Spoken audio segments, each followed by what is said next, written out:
Assalamualaikum warahmatullahi wabarakatuh. Hai teman-teman, ketemu lagi dengan Umi Rianti di sini ya.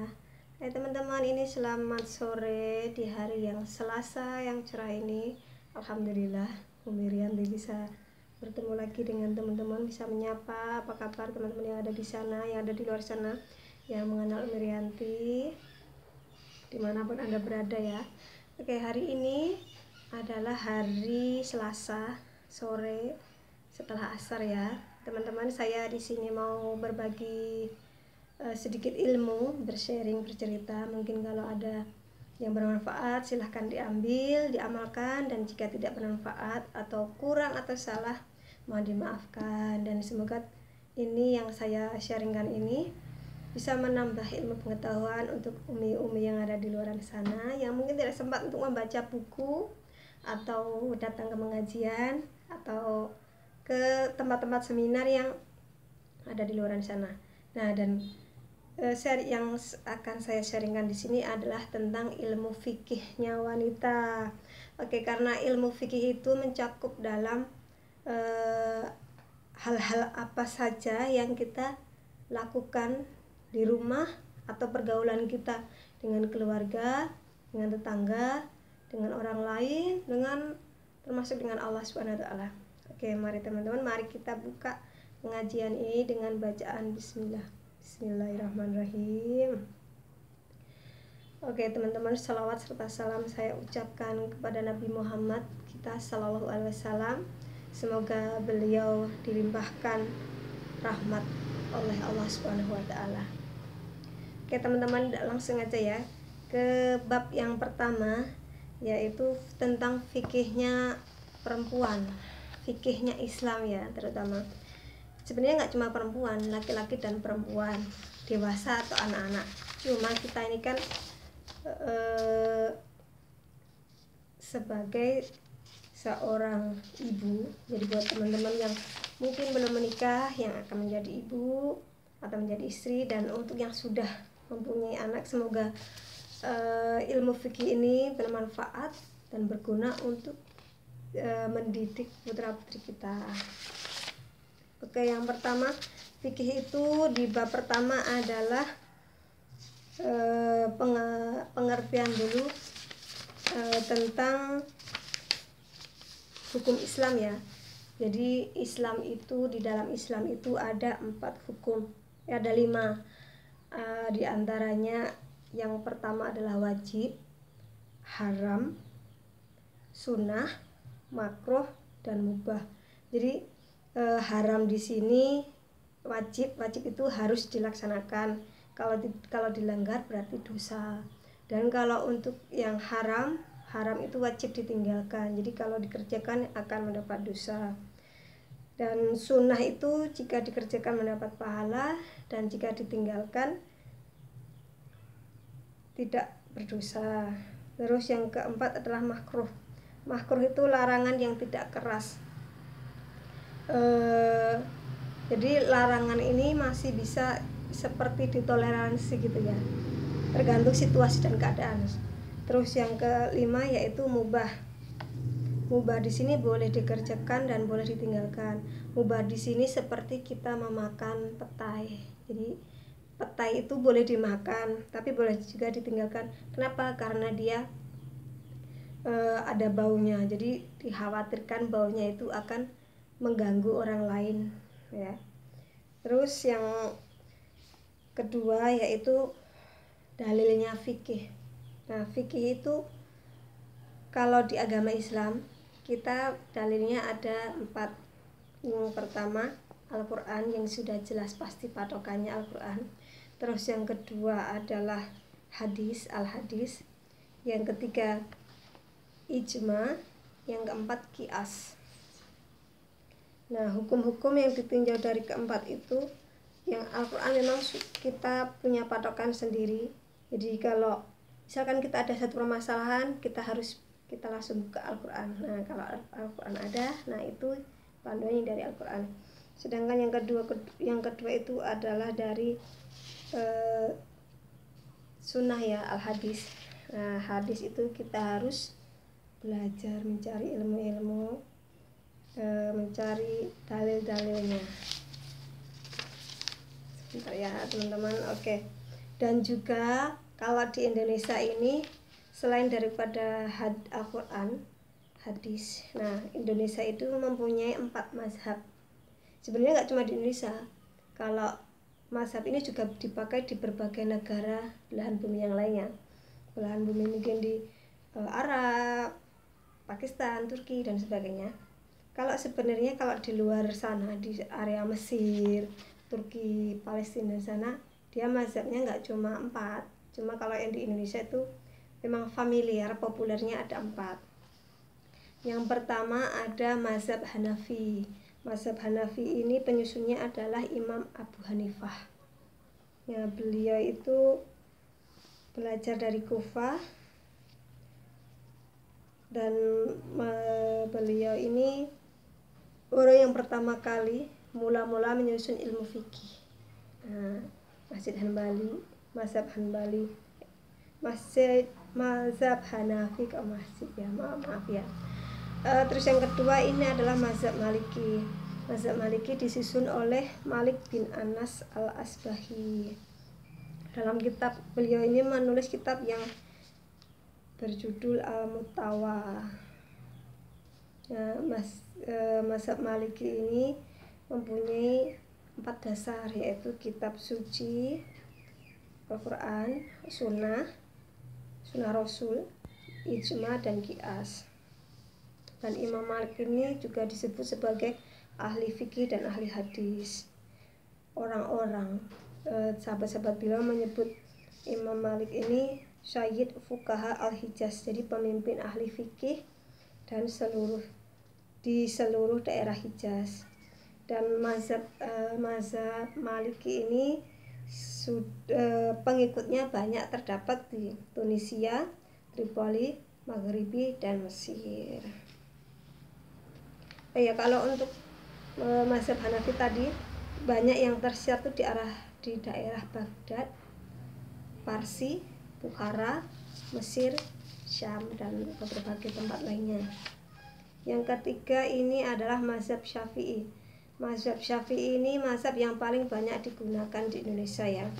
Nama penyusunnya adalah Muhammad bin Idris bin Syafi'i. Jadi beliau ini keturunan bangsa Quraisy. Dan beliau ini yang murid dari murid dari Imam Malik ya, dari penulis mazhab Malik tadi, Maliki. Dan pengikut mazhab Syafi'i ini banyak tersebar di Mesir, Yaman, Kurdistan, Mekah, Pakistan dan juga Indonesia. Mazhab yang keempat adalah Hanbali. Hanbali ini disusun oleh Ahmad bin Muhammad bin Hanbal bin Hilal. Murid beliau yang terkemuka yaitu Bukhari dan Muslim. Jadi kalau kita di Indonesia sangat familiar sekali dengan yang namanya hadis riwayat Bukhari dan Muslim ya. Nah, itu beliau ini adalah muridnya dari Ahmad bin Muhammad bin Hanbal. Jadi muridnya dari pembuat mazhab Hanbali. Kalau mazhab Hanbali ini beliau menggunakan 4 dasar. Yang pertama Quran dan hadis, fatwa sahabat. Jadi apa yang dikatakan sahabat-sahabat Nabi itu juga bisa dijadikan referensinya. Terus yang ketiga hadis mursal atau hadis yang lemah. Terus yang keempat adalah qiyas. Nah, yang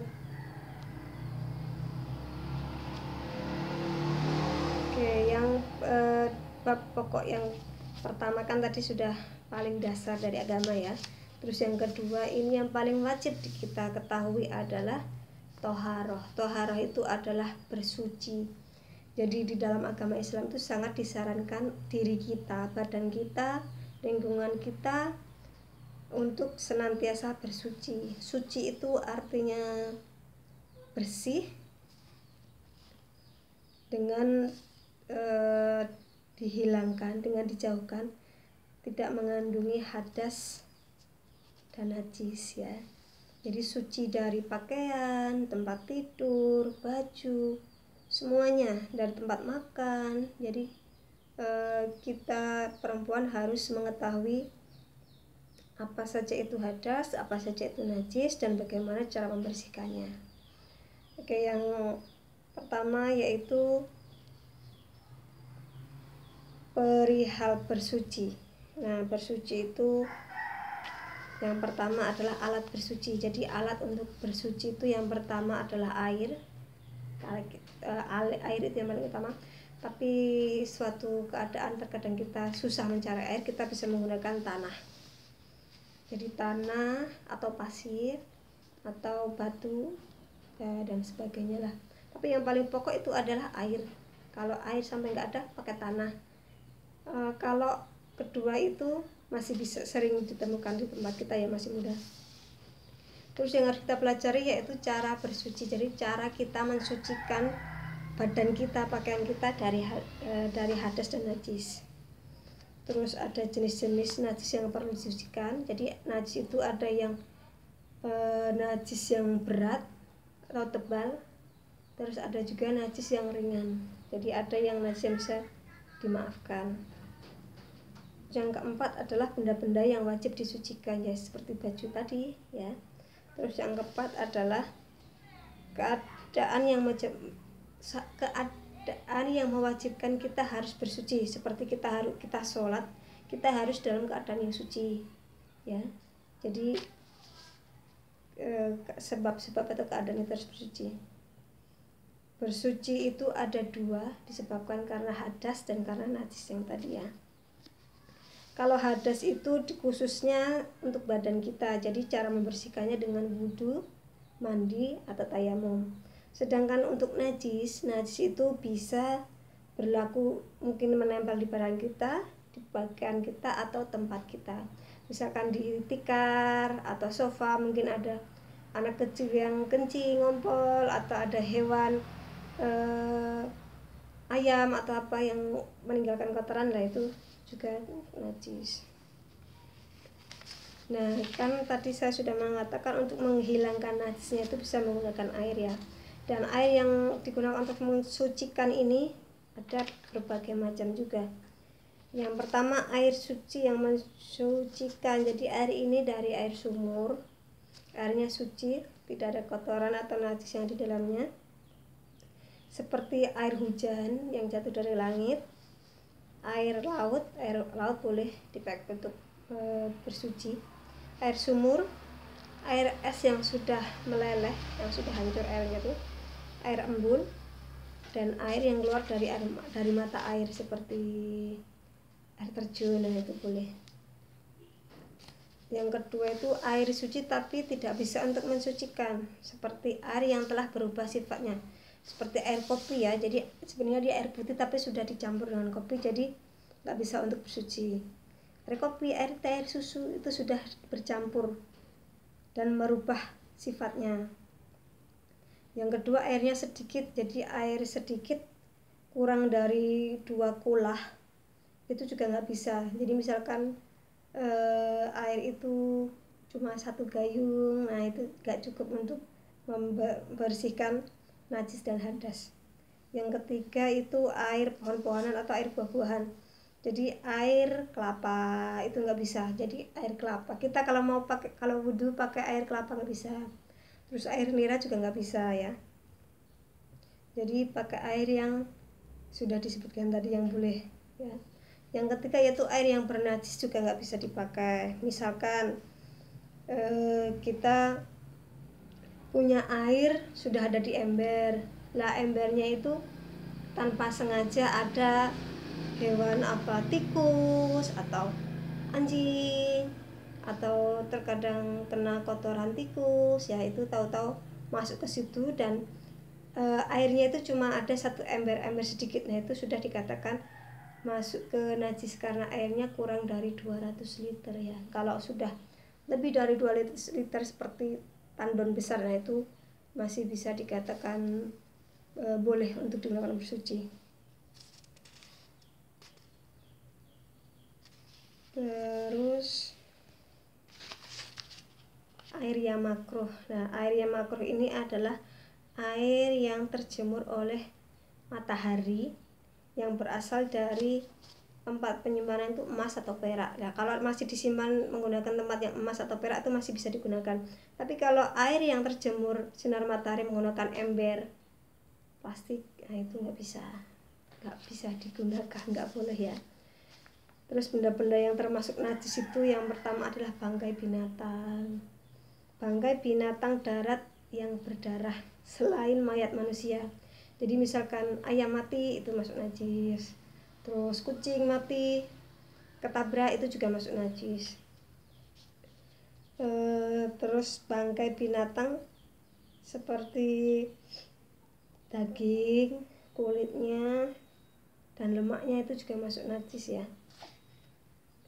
Terus yang kedua darah juga masuk najis ya. Darah itu darah, tapi selain dari darah manusia ya, segala macam bentuk darah itu hukumnya najis selain hati dan limpa. Kalau hati dan limpa ini bagian organ dalam ya, dia tidak termasuk najis. Terus yang ketiga adalah nanah. Nah, nanah yang keluar dari badan kita, baik kental ataupun encer itu sudah masuk ke dalam najis.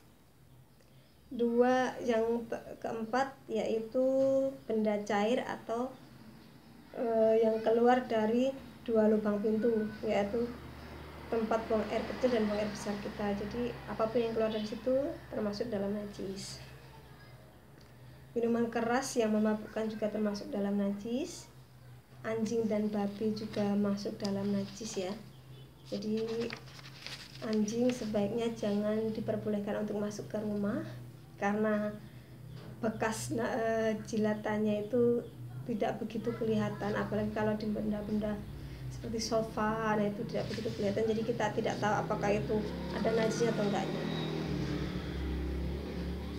Yang ketujuh, bagian badan binatang yang diambil ketika dia masih hidup. Jadi misalkan kalau cicak kan kalau kita pukul, misalkan ekornya putus, nah ekornya itu masuk dalam kategori najis ya. Biarpun badannya dia masih hidup sebenarnya, tapi itu dalam masuk kategori yang najis.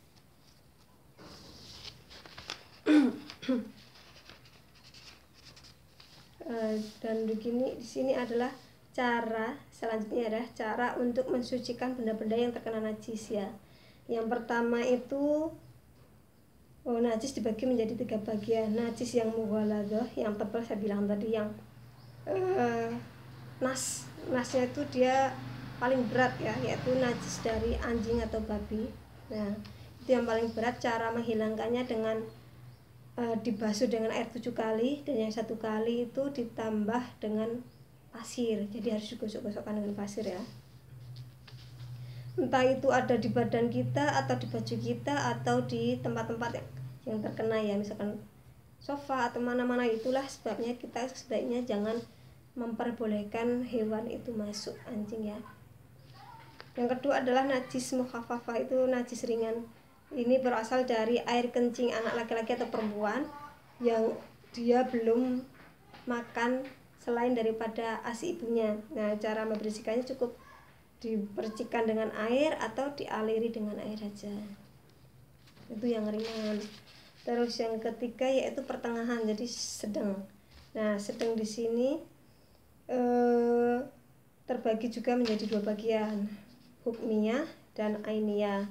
Hukmiyah ini dari zat sama bau dan rasanya ada seperti kencing sudah lama, biarpun air kalau sudah nggak kelihatan tapi ada baunya, nah itu najis hukmiyah.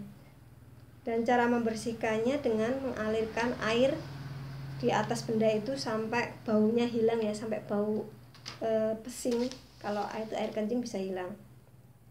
Yang najis ainiyah ini zat, bentuknya, warnanya dan rasanya nggak kelihatan, seperti debu.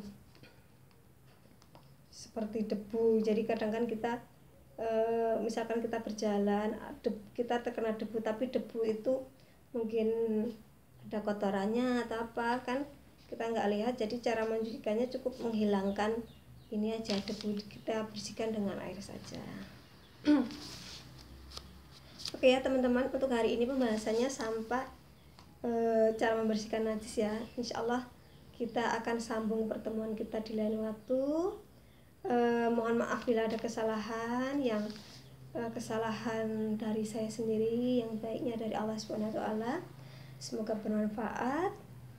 Salam sejahtera, salam bahagia dari saya Umi Rianti. Assalamualaikum warahmatullahi wabarakatuh. Semoga bermanfaat. Kita akhiri. Assalamualaikum.